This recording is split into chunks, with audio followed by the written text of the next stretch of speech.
My mom always said life was like a box of chocolates. You never know what you're gonna get.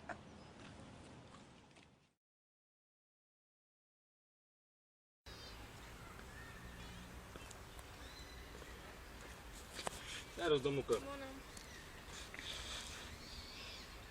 Auzi, n-ai un foc? Ba da. Stai, îmi ia și numai ce-a intrat dacă n-ai. Auzi, ce tata că în viață femeile sunt ca într-un cofrac de aur. Sunt și faine, frumoase, dar sunt și sparte. Da? Eu știam altcumva. Știam că viața e ca o cutie de ciocolată. Da. Știi ce, cofetară? Tu rămâi cu pralinele tale, eu rămân cu femeile mele. Servus.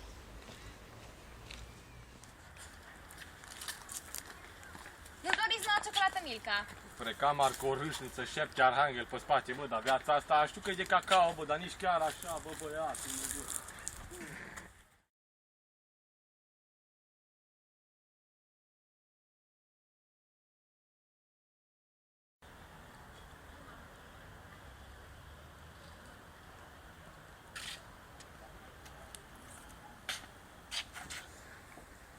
Servus, domnul Că. Auzi, n-ai un foc? Ba da, sigur.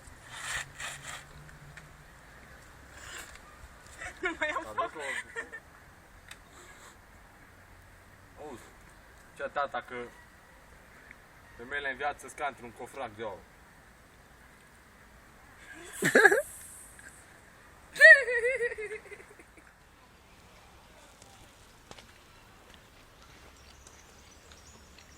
Servus, domnul Că!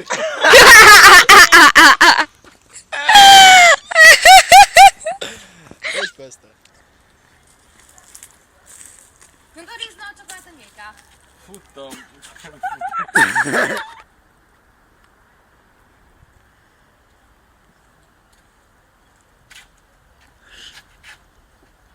Servus, domnul Că! Auzi, n-ai un cofrac.